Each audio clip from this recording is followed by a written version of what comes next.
course, at this point in time, the judge in the case is reviewing the verdict forms tendered to him by the foreman of the jury.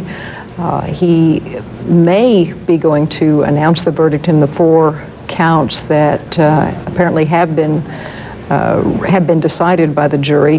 The remaining count, there are, of course, several options the judge can take in terms of either dismissing, possible retrial if the jury's unable to reach a decision in the case.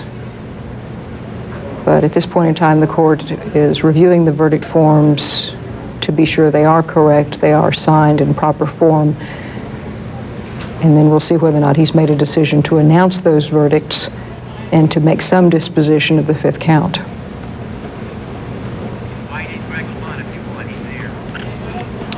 Greg Lamont, you're standing by there in Simi Valley. Any indication yet as to whether the court will take action on the 5th undecided count at this point in time? It's only speculation at this point in time. Judge Stanley Weisberg has held tight reins over the proceedings of this courtroom. Initially, it was believed that he would send the jurors back into the deliberating room and say, we want decisions on all 5 counts. And right now what we're seeing is the defendants and their attorneys. This is Mr. Munger, the attorney for Sergeant Stacy Kuhn. That's Paul DePasquale. Greg, the jurors indicated to the court that they...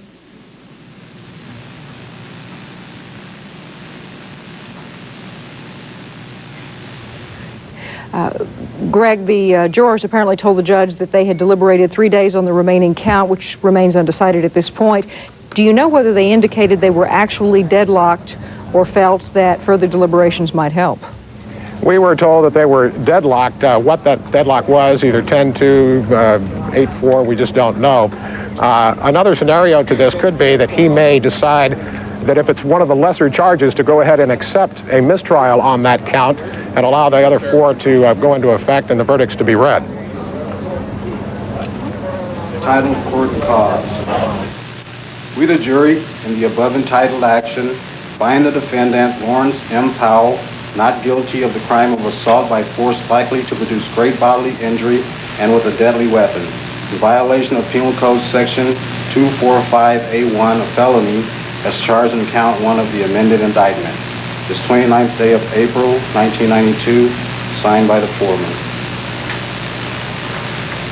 Title of court and cause.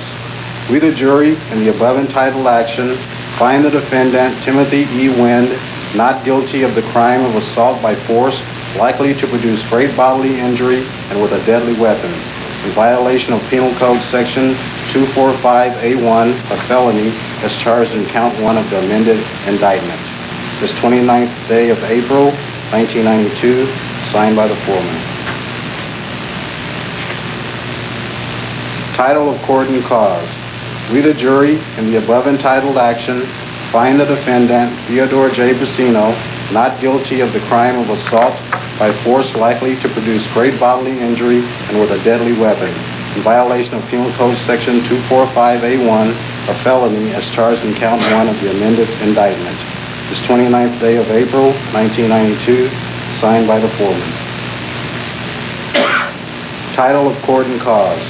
We, the jury, in the above entitled action, find the defendant, Stacy C. Kuhn, not guilty of the crime of assault by force likely to produce great bodily injury and with a deadly weapon, in violation of Penal Code Section 245A1, a felony, as charged in count 1 of the amended indictment. This 29th day of April, 1992, signed by the foreman.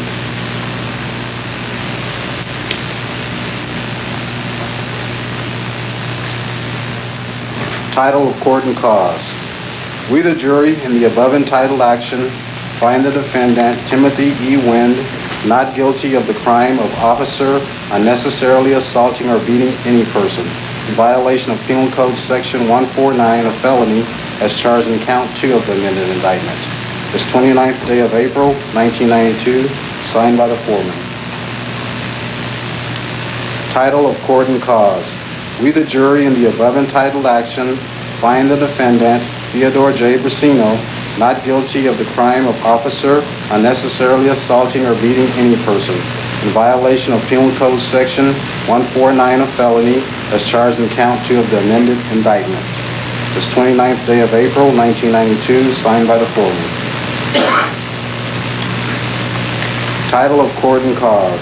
We, the jury, in the above entitled action, find the defendant, Stacy C. Kuhn, not guilty of the crime of officer unnecessarily assaulting or beating any person in violation of Penal Code Section 149, a felony, as charged in count 2 of the amended indictment. This 29th day of April, 1992, signed by the foreman. Title of court and cause. We, the jury, in the above entitled action, find the defendant, Lawrence M. Powell, not guilty of the crime of submission of false police report by peace officer in violation of Penal Code Section 118.1, a felony, as charged in count 3 of the amended indictment. This 29th day of April, 1992, signed by the foreman. Title of court and cause. We, the jury, in the above entitled action, find the defendant, Stacy C. Kuhn, not guilty of the crime of submission of false police report by peace officer in violation of Penal Code Section 118.1, a felony, as charged in count 4 of the amended indictment. This 29th day of April, 1992, signed by the foreman. Title of court and cause. We, the jury, in the above entitled action, find the defendant, Stacy C. Kuhn, not guilty of the crime of accessory after the fact in violation of Penal Code Section 32, a felony, as charged in count 5 of the amended indictment. This 29th day of April, 1992, signed by the foreman. Ladies and gentlemen of the jury, are these your verdicts? So say you one, so say you all. Yes. Do the people wish the jury polled as to these counts? No, Your Honor. All right, these verdicts then will be recorded as read by the clerk, ordered to be recorded in the minutes of the court. Let me inquire now as far as count 2 regarding Mr. Powell. In your notes, you indicate that you've been deliberating for 3 days on that count. Is that correct? And you reached these other verdicts 3 days ago? Right. And when you say 3 days, what day of the week are you talking about? Today is Wednesday. We started probably late Friday. Okay, and had you already resolved the other counts by then? Okay. So last Friday you had reached verdicts on all the other counts? Last Friday you've been dealing with this one count. Do you feel that there's any reasonable probability that the jury can reach a unanimous decision on this particular count? And does anybody else of the 12 jurors believe there's any reasonable probability that the jury can reach a unanimous decision on that particular count? All right, nobody has answered in the affirmative. Let me inquire what the split was, just numbers, vote on this count against Mr. Powell the last time you had a vote. All right, and how long has it been that way?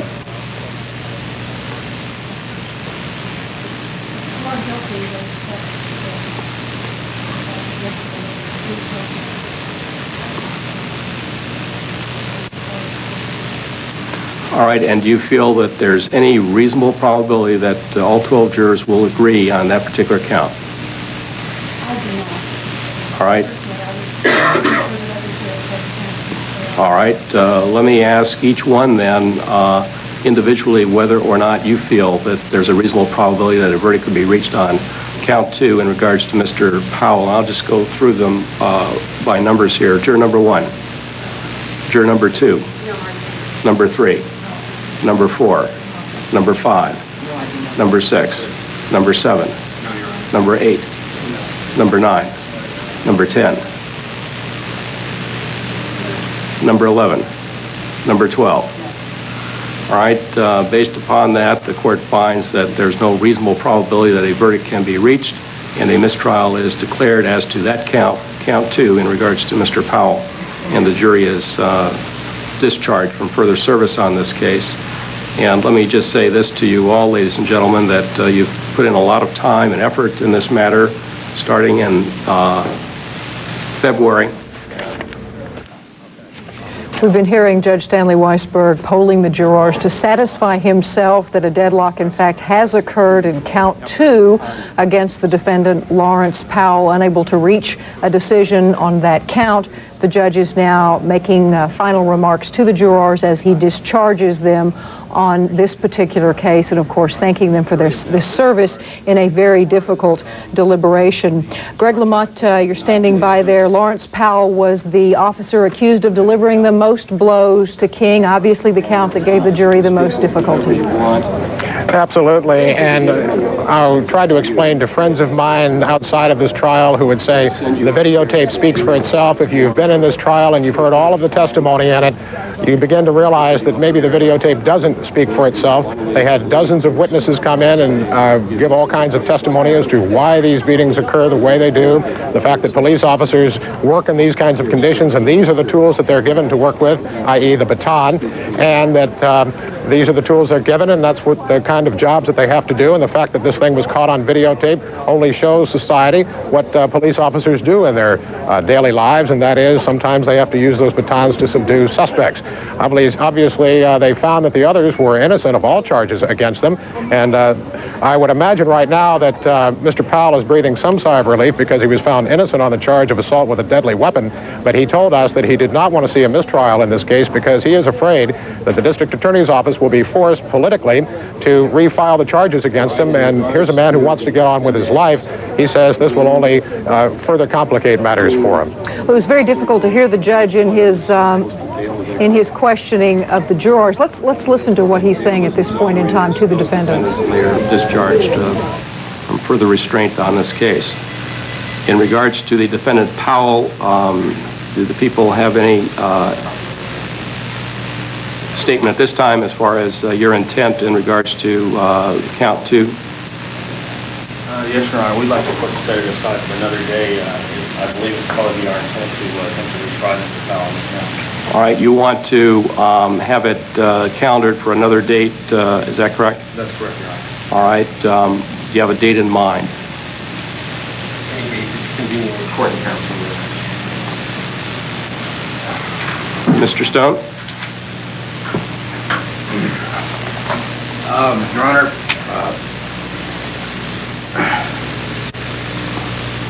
I would say, hey, give me a couple of days, perhaps, and then after that, it's whatever's convenient for this calendar. Your Honor, can we suggest May the 15th? Is that agreeable, Mr. Stone? It's fine, Your Honor. All right. May the 15th, the matter will be transferred back to Los Angeles County, since it was transferred here for the change of venue for the trial only. And the matter will be transferred back to Los Angeles. The court is discussing the trial docket. Apparently, the state is intending to retry Lawrence Powell on that remaining count 2. They're discussing May 15th as a potential date as the judge discharged the defendants, releasing the remaining defendants, releasing them from bond. They are, of course, having been found not guilty, free to go in these charges after this lengthy and difficult trial.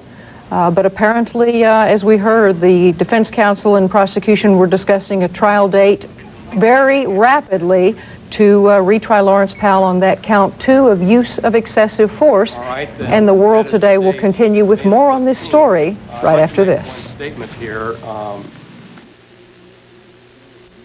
The World Today is brought to you by Oldsmobile, the power of intelligent engineering. Car and Driver magazine declared its road manners are in the import vein, but comfort is better. And if you're wondering what else they had to say about the new Oldsmobile 88 Royale, call 1-800-332-OLDS. We'll send you their complete test drive evaluation on videocassette free. Because when Car and Driver says the new 88 has hit the elusive style mark, it deserves more of your time than we can give it here. Oldsmobile, the power of intelligent engineering.